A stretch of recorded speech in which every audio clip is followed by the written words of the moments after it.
Ladies and gentlemen, welcome to the Humans 2.0 podcast. This is your host, Mark Metry. Today I'm joined by Brandon, and what we are going to really talk about is we had a chance to talk beforehand about a lot of the things that are currently going on in our society, and the different kinds of solutions and the different kinds of really just like lifestyle change that we're really seeing happen today. Yep. And so the first question that I always start off to ask my guests is, how do you spend your time here on planet Earth?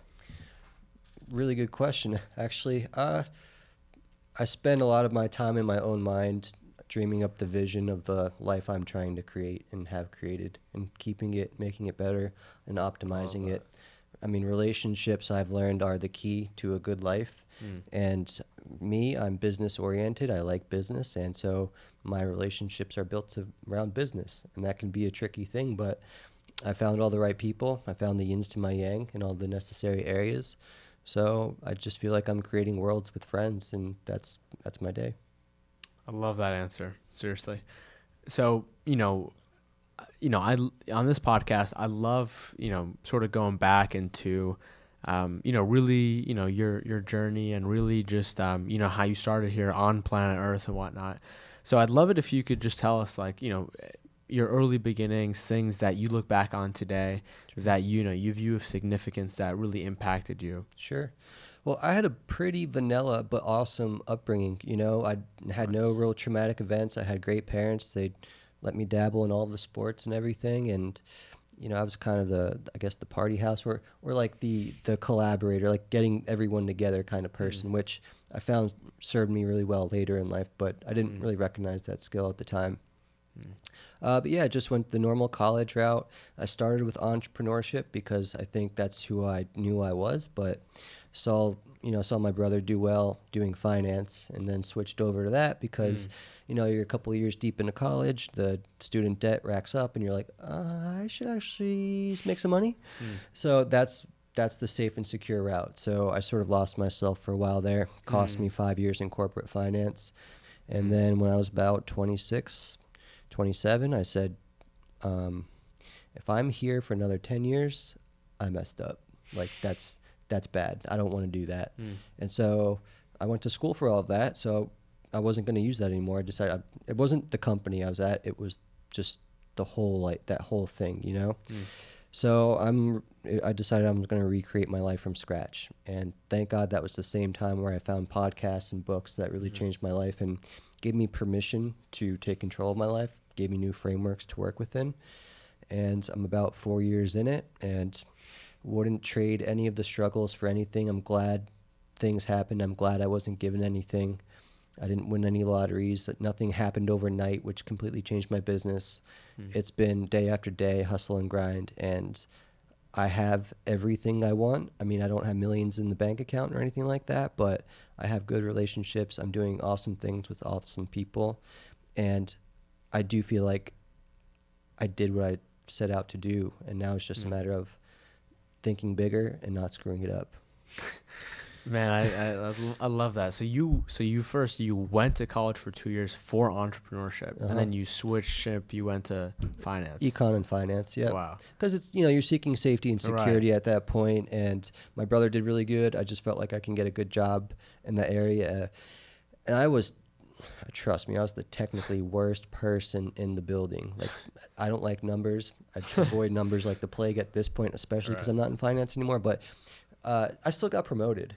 And that told me, like, look, we all knew I wasn't the best at that stuff, but they still promoted me. So that gave me an insight, like, there must be something else that actually I'm good at that I didn't recognize. And that's where I mentioned I was like kind of a collaborator. Like, I was throwing the company barbecues, and I think that got me like 90% of the way. But just that, like, enrolling people into something, into, some action or some event. Now I enroll people into business, business deals and all of that. So that's what I like doing. I have a vision in my head, and the process of creating it requires other people. Like, I can't do all this. And so by default, I always need someone else to do it. So that enrollment of others into a larger vision is something I find infinitely awesome. 100%. You know, you could even say it's probably the number one best skill that somebody can have. You know, being able to, you know, clearly communicate yourself to, you know, rally around people, and really, you know, get them to, do things for the community, do things under unity is really awesome. And so, you know, you mentioned, you know, you've been on this mission for like 4 years, and like at the beginning you were listening, you sort of like discovered this from podcasts and books. I'm curious to hear like a little bit about like when you first started this journey, what was that really like? Like what was going on in your mind, and like what did you find? What did you find out? Yeah, well, thank God I had a long commute. I had an hour each way at least, and that gave me the time to listen to something other than sports talk radio. I'm not really sure. It was probably Joe Rogan or something. I came across his podcast, and then all of a sudden you're in a podcast player, and now you're checking other things out, and you're just getting this exposure that you just don't get anywhere else. Like never in college, never in school, never heard any of this stuff. And at the same time, I'm hating my job. And these things are happening at the same time. Like I'm feeling this deep sense of unfulfillment and knowing that I'm working towards something I don't want to do. So I'm basically working towards nothing, and that's an empty feeling. You know what I mean? So 100%.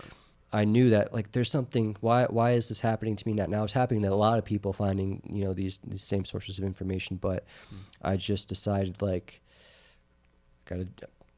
there's not really much downside in trying. Like I'm not going to be homeless. My parents will take me in again. In fact, that was like the first move I did before I had anything figured out. I said, you know what? I'm going to move back in with mom and dad, because every single day I'm not going to want to hang out with them. I'm not going to have friends to come hang over. I'm going to be focused on figuring out what the hell I'm going to do. And that was good for me. I needed that because I didn't have a ton of confidence. I didn't really have any skills in any of this. You know, I'm just kind of figuring it out day by day, just like everybody else. You know, I'm no genius, but I do work hard. I set goals, and I feel like I do a good job accomplishing them, but they're like very step-by-step based. So a lot of my day is visualization, because if you can visualize what needs to be done, the easy part is just doing it. You know? 100%, man. And, you know, I remember, I think it was also like 3-4 years ago. Also, I remember sitting in my college dorm room, and then I listened to Joe Rogan podcast, and I'm like, wow, what are all these ideas? Like, what are all these things that I've literally never heard of? And like, you know, they appeal to me in this certain way also because I was doing an unfulfilling thing.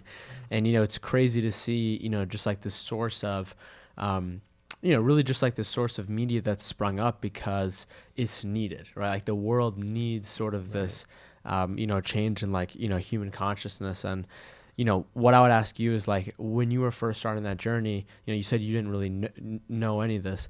What were you like sort of seeing as like what do I need to do? Like what are the quote unquote like maybe like things that I need to work on? What are the struggles that I, you know, view myself, and what do I need to work on, if that makes sense? Yeah, look, I was not confident in myself at all. I felt like I had brain fog all the time. I wasn't interested in what I was doing, so there was no real act of like self-improvement.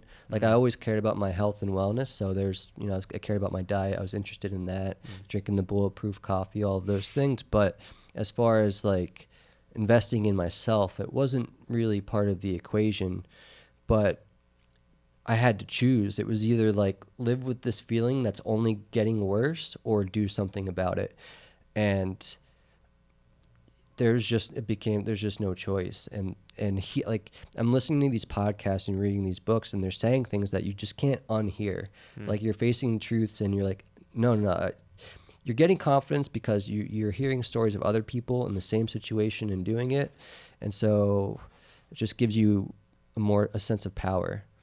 They don't really teach like personal control of your life in those terms in college or high school.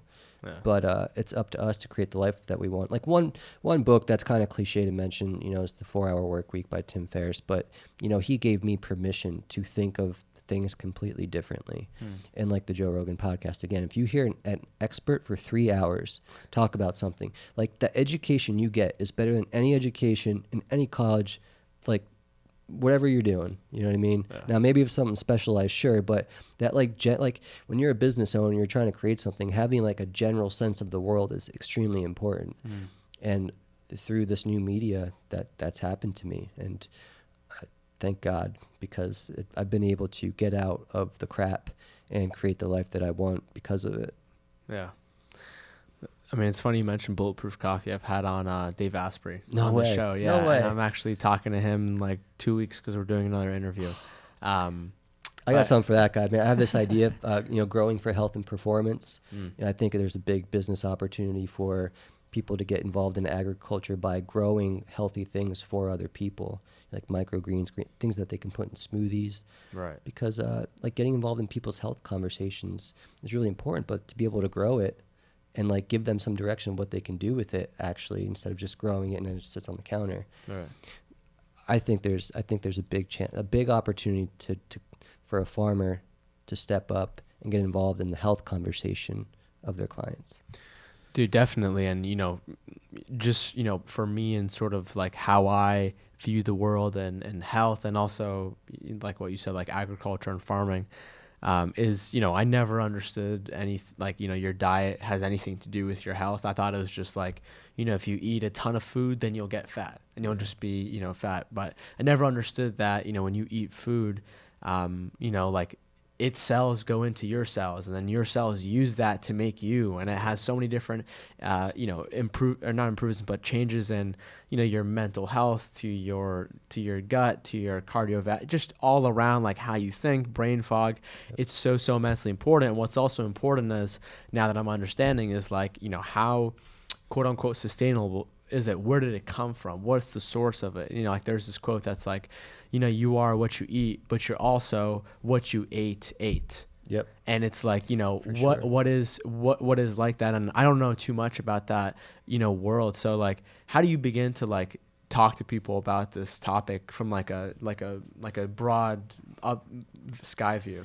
Well, it really depends on who that person is. I mean, there's Right. got to be a little judging involved. Like, what's this person's angle? Context. Yeah, exactly. Like, I ran a cafe, through some of the things that we do, and everyone would come in for a different reason. Maybe it was health. Maybe it was local food. Maybe it was just checking out something that's new. So you kind of have to read the person and direct the conversation, because it's all about making a connection. And if you've got like the same pitch and you stand on a soapbox and you tell them what they're doing is wrong, Right. You're not reaching anybody. Never works. But if you find the angle of like, they're looking for low sugar. Let me talk to you about low sugar. I hate when I eat something like sugary in the morning and then my blood spikes and I feel lethargic the rest of the day. Like, you will not build a business if you feel like crap the whole day. And that starts with your health. So to me, healthy eating is such an extremely important component of being an entrepreneur and building a business, because that last 10% of energy, like that last 10%, when you feel real good, that's where you get the good stuff. That's where the good ideas come from. Yeah.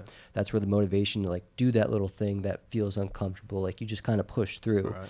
And it's that last 10% which makes the difference between the people that succeed over long term and the ones that don't, in my opinion. Yeah, for sure. And it's so amazing that you're saying that specifically about energy, because here's the thing: if you like, even if you have like, the best mindset or whatever it is, if you have like the best outlook on life, but it's a certain time of the day, maybe your blood sugar's crashing, or maybe you don't have energy for whatever physiological, biological reason, you literally can't be, your 100% true self. And that might be okay at sometimes, but it's also like that, maybe, I don't know, desire, just ability to think about and be like, I could probably do this a little bit better. And like, now the information is out there, you can read all kinds of different health books. Maybe there's too much information out there. And you can really get, like I have a friend of mine, Naveen Jain, he says you can become like the CEO of your own health. You can really, with different kinds of testings and all the new technology that's going on, you can really, take care of it. And honestly, with something as important as health, there's nothing that's more important than your health. Like, It doesn't matter if you've got billions, but you're dying in a deathbed, So thank you for raising that. The CEO is also the chief executive optimizer. You've got to have everything in control, like in your life. My time is really important to me. If I have someone hijacking my time, I'm not in a creative space anymore. So who I surround myself with, what I allow in a relationship is extremely important, because I like me time. I like that introspective time. That's how I come up. Like we're dealing with new stuff. The things in my businesses, this is new. There's no templates. There's no one I can copy off of. So when you're doing new things, you have to be able to visualize pretty clearly exactly what you want to do, or it's going to get completely. If you can't visualize it, how is someone else going to understand it? Right. So just keeping your health, like I got to feel great, and I got to have my time. Like I need clarity everywhere to have, because it's a mess. It's a mess in here and sorting all these things out. But I need everything on the outside clear so I can handle what's going on inside. Definitely. So, in terms of your journey of, being in finance, and then, saying you don't want to do that, moving back to your folks' place, what did you sort of like begin to do in terms of like creating something out there in the actual world? And like, what was was it like a goal? You were like, hey, I'm going to do this the entire time, or did it shift, or how did you go about that? Well, I recommend to most people, if you can start the side hustle and eventually it replaces your income, that's the way to do it. My life circumstances just required me that when I was ready, I was going to be moving out of my parents' place to a different state in a market I didn't know, and I didn't know anybody down there. So I just had to be ready to go with a lot of ability to pivot, because I understand I've never run a business like this before. This is a new idea. I've never seen it done before. And so the market might not like it. They might not like it in the iteration that I've presented it. I might have to pivot. So that, plus having, almost $100,000 in debt when I left college, I've got to make sure that I can actually make money. I have a lot of opportunities to pivot, and I might not like what I set out to do. So one of the things that I did, I built a food truck. And when I was going to move down to North Carolina, I was going to build a greenhouse. But I could build a food truck while I was at my parents' house. And then I come down there with an asset that I could always sell later. If like that doesn't work, I could sell it, make a profit, and use that, as part of my pivot. So I had to start with a framework like I can't, this business can't fail. I have debt. My parents co-signed on that stuff. I see. And it was just important to me that, throughout this whole process, I've never missed a payment. And if I would have been able to look back 4 years and saying, hey, you never missed a payment, I'd be like, yes. That was because it was so like nerve-wracking to me, that thought. But it was almost, I kind of needed that, like to just jump off the ship and like figure it out on the way down, because it just lit a fire under me, and that whole self-improvement kick like got serious. And that developed habits, which I've just carried forward. So it's normal to me now, but that wasn't normal to me back then. So, I kind of talking out both sides, but bootstrapping is a good way to go. But, if you're that kind of person that needs the fire, just don't end up homeless. You know what I mean? Definitely. But I mean, listen, dude, I've had people, come on the show that have been homeless, and now they're like billionaires. So it's like, you have no idea sort of like the grand scheme of life, but definitely don't try to be homeless. And the debt thing is so pressing, in the general sense of just like, whether it's debt, whether it's life smacks you in the face somehow, or whether it's you need to make this much money to pay off this thing, or you need to pay this money so you're so you can have like your mom's car accident. But you know what I mean, like there's so many different things that like I feel like sort of like these seasons of life that come to us, and maybe they've always happened, but it's up to you to make that decision finally.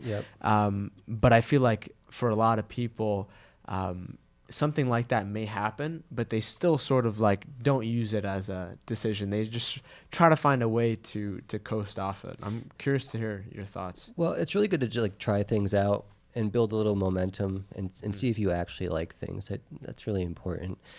For me, I had so much pressure already, and here I was leaving a well-paying job to get into farming.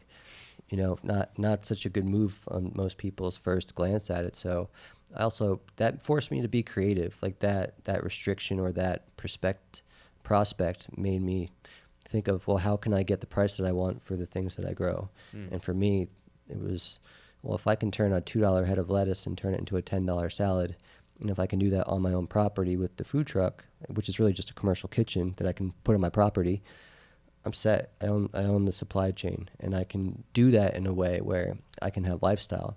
It's not like I was taking the food truck out every day. I was just, again, it's my commercial kitchen, so I would just make everything and deliver it to clients. So whatever that is for you that kind of sets things up in a way where you can enjoy it while building something and not make money for a little while, that's going to be way better because you're not going to be so reactive. You can have your guiding light, but absorb what the market is saying in a way that's, you're not just going like changing everything on a dime because you're panicking. Yeah, definitely. And, I think it's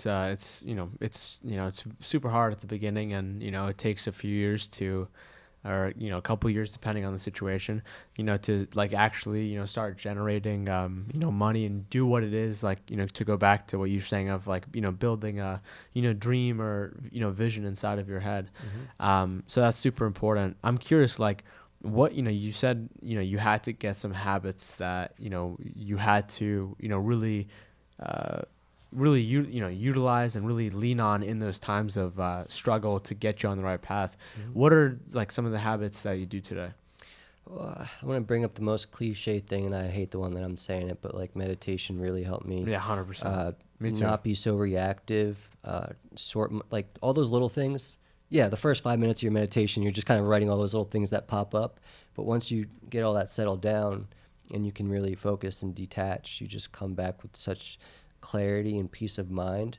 Like the best ideas come when you're not stressed, you're not thinking of other things. How do you meditate? So I've gone through like different evolutions in doing it and been off the bandwagon on it. But I would say the best thing that works out for me, I can just sit anywhere and just drop all focus, and I just sort of imagine myself floating like in nothing, like just pure nothing, just nothing. Or, if I'm outside, I kind of have like my little farmy area. So I have a nice, like, I turn my swimming pool into a koi pond. So I just hear like running water, and I can just sit there and stare at the sky.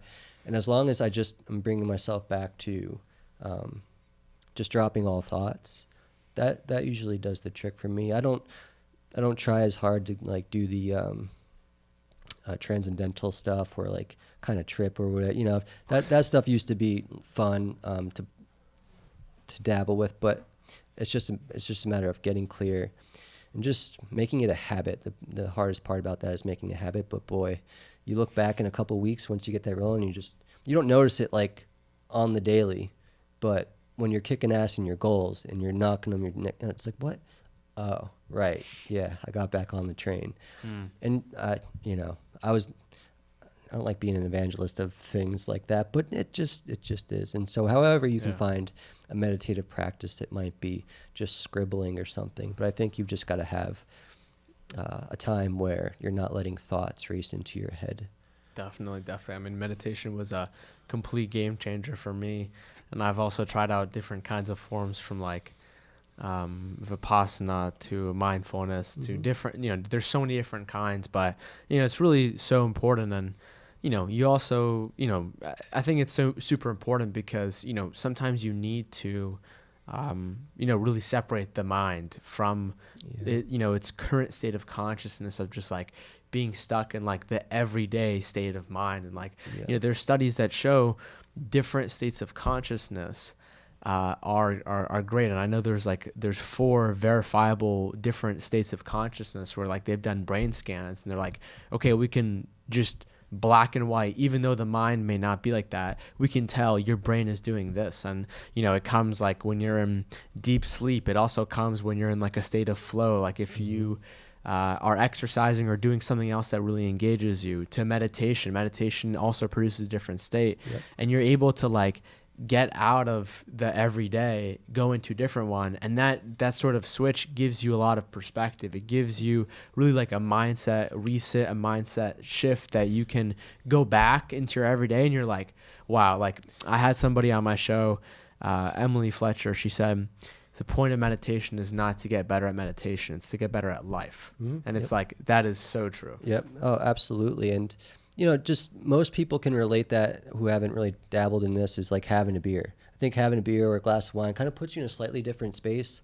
Like, Right. like cannabis, Right. like getting Right. super high, you're just in a different, you're just looking at things differently and stepping outside of your normal point of view in any way. I think that's why, use of substances can be good when done in moderation and, good time and situation and all of that, because stepping outside of your normal reality is good. And meditation is obviously one of the better ways to do that. Yeah, I mean, it really runs the gambit. Like, if you ever read the book Stealing Fire by Stephen Kotler. No, but I heard him on all the podcasts Yeah. talking about it. Yeah. I've had both of them on a couple times, and Wait, dude. You got some good guests on this thing. dude, best in the world. And they've gone all about that. I recently had on like the head of like one of the top like psychiatric experts in America.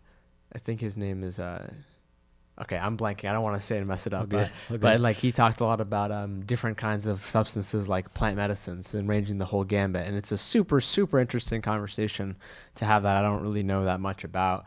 But it's a pretty interesting time to be alive in history and to see like all these different tools, whether it's, widespread information to get people to meditate, whether it's like a website article or a podcast or an app or whatever people use as like their gateway in to different podcasts, to different events and whatnot. And I really feel like it's changing the world for a better and a much more sustainable sort of community led way. Yeah. Now, hey, if we can get out of this like next 50 years alive, I think we'll be good. I think humans are evolving at a rapid rate that we can't even really recognize day to day.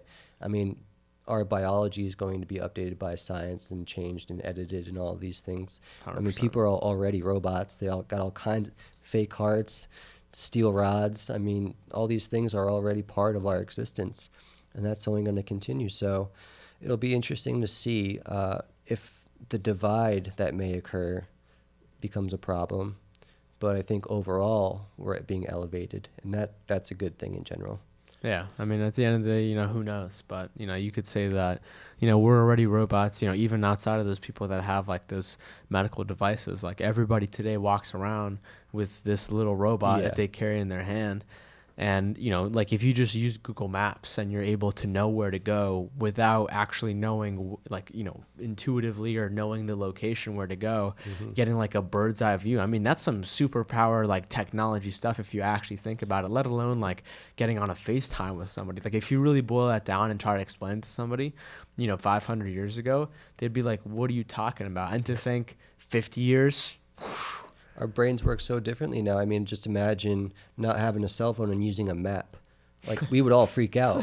Like, even people that used maps for years, we'd be like, oh, I have to, like, pay attention to the road and all this stuff.